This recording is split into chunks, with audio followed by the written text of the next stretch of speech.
Hello, this is Brian Cady with Pin Game Journal. I'm here with Michael Scheiss, who is the founder and I believe director of the Pacific Pinball Museum and Expo. Yep. And Michael, we're here at the Pacific Pinball Expo, and it's just getting kicked off. How are things going so far? Well, it was really well organized this year. We got everything on the floor. I'm counting maybe, I don't know, I walked around 5 machines that need a little help. It's amazing that we were able to get everything off the truck, set up, and working.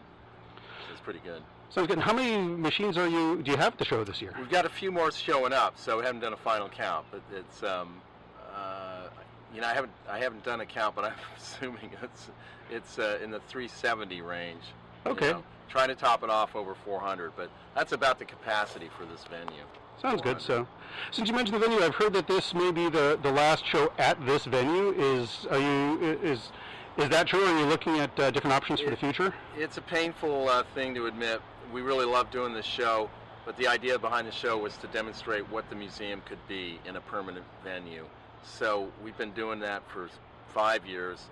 That was going to be it.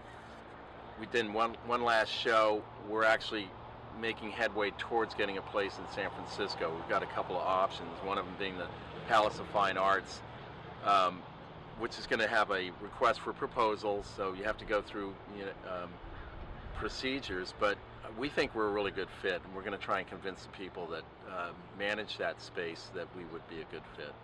Sounds good. Do you know, if you move to a new venue, do you know about how many machines do you have in your collection, and how many might go be on permanent display?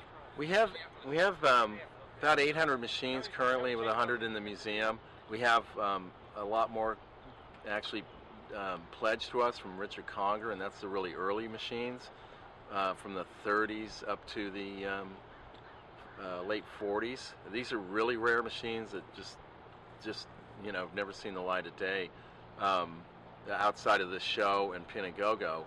Richard just doesn't display them much, so they're incredible pieces of American history, and really part of the expansion is to be able to get that part of the collection and start restoring that.